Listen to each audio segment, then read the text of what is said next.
I want to be very clear, like we have for a long time now.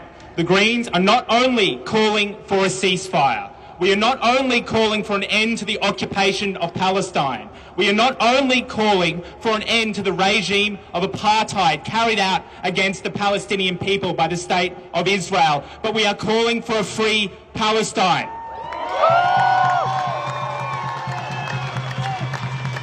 We are calling for an end to the brutal, decades-long blockade of Gaza.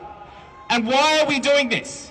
Because we are not free until everyone is free, and we are not free until Palestine is free. I want to touch on something that's going on at the moment, because so much of the political and media establishment are playing a trick on the Australian people and lying to them. And they are trying to say a word, they say it again and again, complicated. They love to say that things are complicated. Shame. But there is nothing complicated. There is nothing complicated about genocide. There is nothing complicated about the fact that when the Israeli military bombs schools, bakeries, refugee camps, hospitals, ambulances, that is not Israel defending itself. That is Israel carrying out a genocide against the Palestinian people.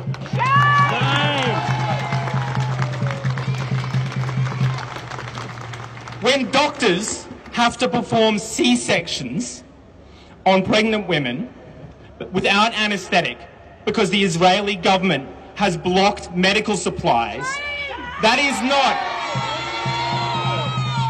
not Israel defending itself. That is a war crime and should be prosecuted. When the Israeli defense minister describes Palestinians living in Gaza as human animals, those are the words of a government who intend to attempt to carry out a genocide.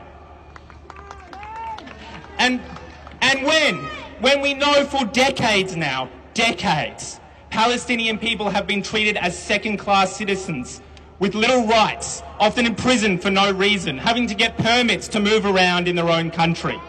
That is not a conflict. That is a regime of apartheid. Shame. And let's touch on one last thing that the media like to use in language. 11,000 Palestinians didn't just die in Gaza, and 4,500 children, they were murdered by the Israeli military.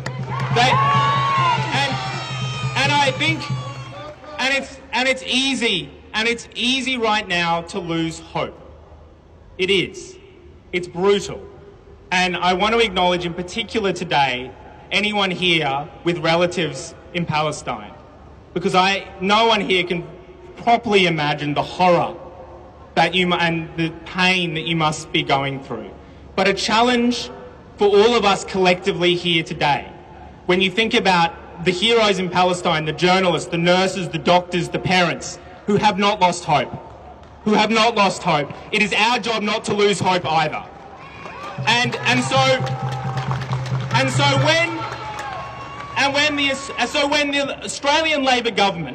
When the Australian Labor government not only export arms and weapons to Israel, not only refuse to condemn Israeli war crimes, but can't even bring themselves to call for a ceasefire when children and men and women are being bombed indiscriminately, then it is our job to call that out and to call it for what it is, complicity in mass war crimes. And so there's a lot of things that we can do. Keep coming to these rallies. If you wake up one morning and you're feeling tired, or it's raining a little bit, or you're feeling a little bit down, and you think, oh, maybe I'll miss this rally, don't.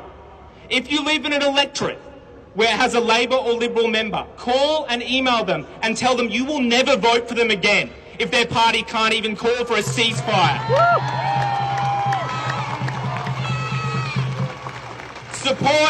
Support the boycott movements. Support the trade unionists who are pushing to refuse to export weapons to Israel. Call on the Australian government to call for a prosecution of war crimes carried out by the Israeli government. Join in the calls for the Australian government to place a weapons and arms embargo on the state of Israel.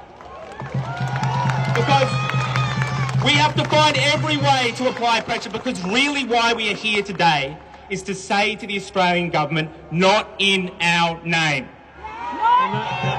Not in our name. We will not blink. We will not stop calling for a ceasefire. We will not stop calling for a prosecution of war crimes. We will not stop supporting a free Palestine and calling for an end to the apartheid. We are with you every single step of the way. We will not back down, regardless of the electoral consequences, by the way, because we are here for the right and justice and humanity and for people's lives. Thank you.